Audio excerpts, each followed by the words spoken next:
जब कभी रोहिणी बना था तो वो एशिया में उसकी अपनी एक पहचान थी। कहा जाता था कि एशिया में वैसी कोई कॉलोनी नहीं है।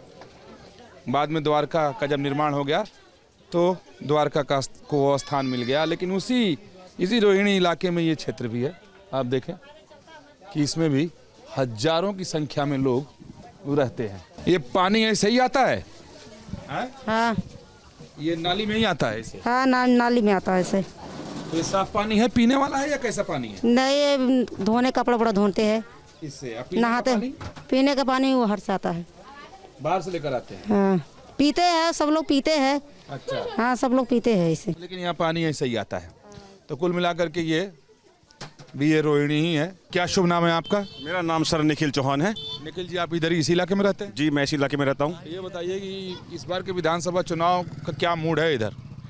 इस बार के विधानसभा का चुनाव का मूड जी, सारी लहर तो हमारे माननीय मंत्री श्री मोदी जी की है। इस बार हमको मोदी जी की लहर लग रही है, क्योंकि केजरीवाल ने जो एक लोगों को फ्री की रेवड़ी दी है, एक के साथ एक फ्री ले जाओ, ये पियो वो पियो, ये सब हमें उनका सिस्टम समझ में नहीं आया है। मेरे को तो लगता है जितना सिस्टम नहीं समझ में आ रहा है, लेकिन लोगों को तो फ्री का लाभ मिल रहा है ना। बिजली का बिल जीरो, पानी का बिल जीरो।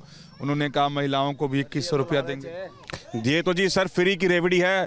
हमें फिर बिजली का बिल नहीं चाहिए फ्री, हम बिजली का बिल अपना खुद भर लेंगे। लेकिन हमें जो बाहर से जो रोंगैया आकर के जो यहाँ पे उत्पात मचाए हैं, हम चाहते हैं कि वो जल्द से जल्द खत्म हो, जल्द से जल्द एनआरसी लागू हो। बीजेपी कहती है कि दिल्ली में बीजेपी आएगी। I don't like no BJP, no never. नहीं आएगी, नहीं आएगी, नहीं आएगी। फ्री की बिजली दिख रही है, फ्री का पानी दिख रहा है, लेकिन जो एक सुरक्षा मोदी जी ने हम सबको दे रखी है वो किसी को नहीं दिख रही है।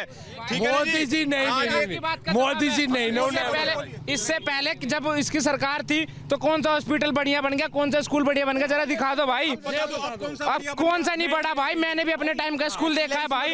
एक्सीलेंस में जाके देखो, एडमिशन करा के देखो, नॉर्मल बच्चा उसको देखो कहाँ पढ़ के जा रहा है एक्सीलेंस का बच्चा। सबसे बड़ी बात है ये, सबसे बड़ी बात है भाई।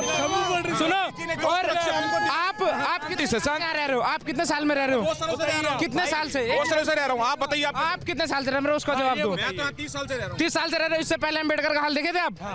आज का अम्बेडकर का हाल देखो जाके भाई कि अम्बेडकर क्या चीज है। मतलब कि एक हॉस्पिटल बना दिया, रोंगैया को आने की जगह दे दी तो सही है। हमें फ्री की रेवड़ी नहीं चाहिए भैया। मेरा ये बताइए कि ठीक बात है, आप सिर्फ इतना बताइए कि आपके रोहिणी विधानसभा क्षेत्र में क्या होने वाला? हमारे रोहिणी विधानसभा में बहुत कुछ हुआ है। हमें जो हमारी प्रोवाइड की चीज मिली है ना वो हमें मिली है। और रही बात बीजेपी की, गली में नाली में पानी भर जाता, कोई बीजेपी का नेता उठ के देखने नहीं आता। तो ये लोगों की राय है और लोग अपनी अपनी बात रखना चाहते हैं। बीजेपी के समर्थक अपनी बात रखना चाह रहे हैं, आम आदमी पार्टी के समर्थक अपनी बात रखना चाह रहे हैं। और लोगों का दावा है कि इस इलाके में केजरीवाल ने किया तो बीजेपी का कहना है कि नहीं, उन लोगों ने बेहतर काम किया। तो चलिए और भी दूसरे लोगों की राय लेंगे। 3 वादे किए थे केजरीवाल ने। यमुना साफ करेंगे, पोल्यूशन कम करेंगे और रोडों को यूरोपियन लेवल बनाएंगे। तीनों में से एक भी वादा पूरा नहीं हुआ है। क्यों वोट दे केजरीवाल को अपन? पिछले 10 साल में हमारे दिल्ली में कोई भी इंडस्ट्री बाहर से दिल्ली में नहीं आ रही। युवाओं को अगर नौकरी करनी है तो नोएडा गुड़गांव जाना पड़ता है। दिल्ली के अंदर नौकरियां नहीं बची हैं। ठीक है, आज पहले लोग दिल्ली में नौकरी करने आते थे। आज बिजली के रेट हमारे दिल्ली के अंदर इंडस्ट्रियल एरिया में जो है, इंडस्ट्रियल एरिया में बवाना के इंडस्ट्रियल एरिया के बिजली के रेट ज़्यादा है और सोनीपत के कम है। अगर आपको फैक्ट्री लगानी है तो आप बवाना में नहीं लगाओगे, आप सोनीपत लगाओगे। तो युवाओं को दिल्ली में नौकरी कैसे मिलेगी? युवाओं को दिल्ली में नौकरी नहीं मिलेगी ना। क्या कहना चाह रहे हैं? मैं बस यही बताऊंगा कि गड्ढों की समस्या सबसे ज्यादा है यहाँ पर, अनएम्प्लॉयमेंट है। इस चक्कर में हम बिल्कुल नहीं चाहते कि केजरीवाल जी आए।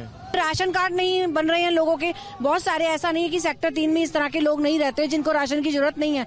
राशन कार्ड ही नहीं बन रहे तो लोग कहाँ से लेंगे अनाज, जबकि अनाज बिल्कुल फ्री सरकार दे रही है, उनको वो नहीं मिल रही है। मुद्दा यही है, एक तो बेरोजगारी है, इसके बाद जो केजरीवाल सरकार है, इनका जो कहते कुछ है करते कुछ हैं।